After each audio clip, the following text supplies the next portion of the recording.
Alright mga kaibigan, dito na po magsisimula ang aking kwento. Paano kami nakapasok dito sa DENR NCR po mga kaibigan, National Capital Region. Gusto nyo malaman kung saan area ito? Nandito lang po tayo sa Las Piñas, Parañaque. Malapit lang po tayo sa Manila. Dako po sa inyo, harap po natin ay ang Okada at ang Soler. Ang likod ng Okada ay ang Mall of Asia.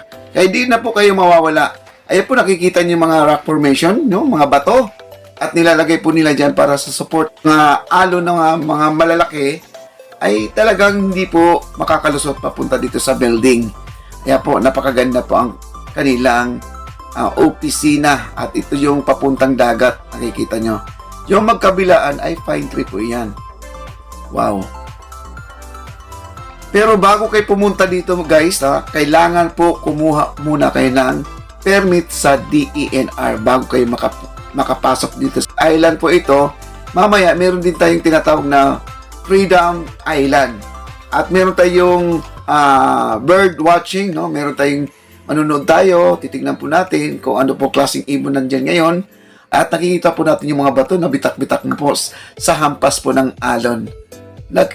Parang nagkakaroon po sila ng rock formation dyan.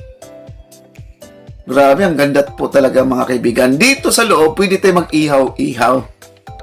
Pwede tayo maligo hanggang nagbablog, nagtitiktok. Ayan po.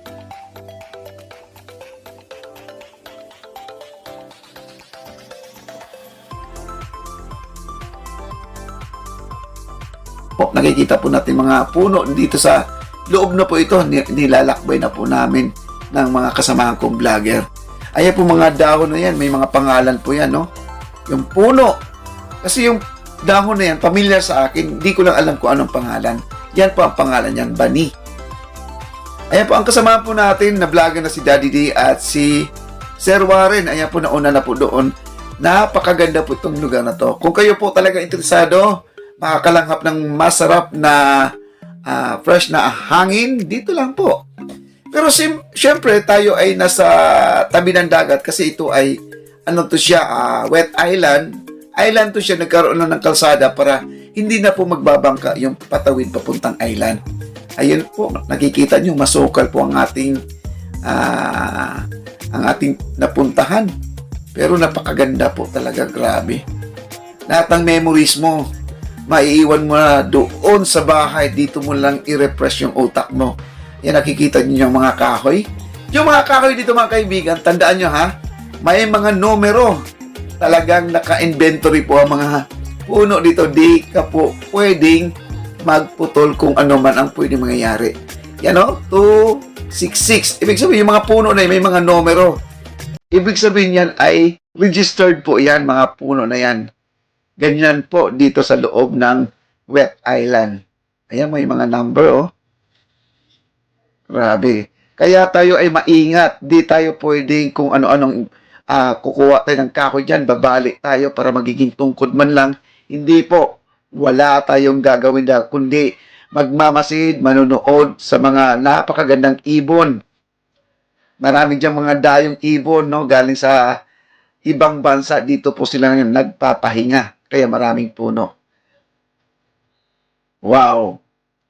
At nakikita yung kulay green na yan. Lapitan po natin, ha? Nakasulat dyan, Las Piñas, Parañaque, Wetland Park. Ayan po, no? Siya ay pag-aari ng ating gobyerno. Oh, naiwan na po ako dahil mabagal po ako. Ayan mo, mga puno. Pinaalala ko lang, yung mga baguhan na hindi pa nakarating dito sa, ano na to, sa wet island na to. Isang palatandaan po na tayo ay mag-ingat. Ayan. May mga numero po lahat yan. Napakaganda, napakasarap ng hangin. Tapos marinig mo dyan, ang katabi ay mga sasakyan. Kasi itong itsura na to ay malapit lang po tayo sa toll gate. Ayan po, Aguho. Yan po ay pine tree po yan. Yung nabubuhay sa hindi malamig kahit na tama lang yung temperature, mainit na lugar. Yan po yung pine tree na yan. Aguho. Then ito naman ang spider lily. Yun po ang nabubuhay sa center island ng Rojas Boulevard ng Manila. Yun yung tanim na yun. Ayan, nandito na po tayo sa Freedom Island. Ayan, makikita po natin dito yung napakagandang lugar po. Masubukal man siya, pero talagang sulit po kapag kayo ay namamasyal dito. O, tara na, pasok na po tayo. Bye-bye na po tayo. Ayan po, nakikita nyo. Napakalinis po ang yung wala pong kalat ha. Marami po talagang nagwawalis dyan. Nililinis po nila. Nakikita nyo mga dahon. Nandyan lang po sa gilid yan, no? Ayan, may fish pond. May alaga rin sila dyan, isda. Mga tilapia. Yan po, nandyan lang po yan. Talagang mafe-feel ko dito, talagang stress reliever po tong area na to. Marami dito nagdadala ng bike, nagbibisikleta sila, no? Grabe, napakaganda. Ayan.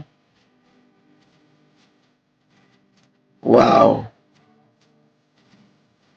Basta paalala ko mga kaibigan na bago kayo pumasok dito, kukuha muna kayo ng permit sa opisina. Sa may Quezon City po yung opisina nito, ang ating DENR. Kita nyo naman, puro puno. Ayan. Mga puno dyan, may mga pangalan. Kaya hindi po tayo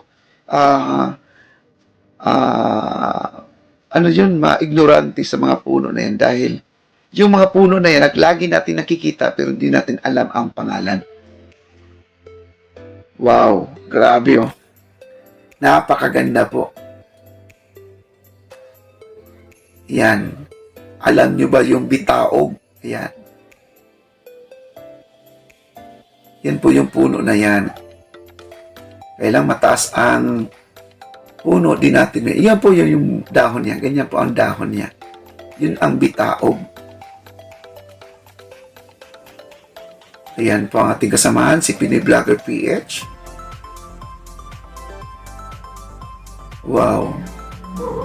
At lakad-lakad lang po tayo dito dahil marami pa tayong ma-discover dito sa loob ng gubat na to. Napakaganda po. Yan, panoorin nyo hanggang sa dulo. Maraming salamat po. Huwag nyo kakalimutan, pindutin ang aking notification bell para naman po tayo ay updated sa lahat ng mga video update LS ni Papa Dick Channel.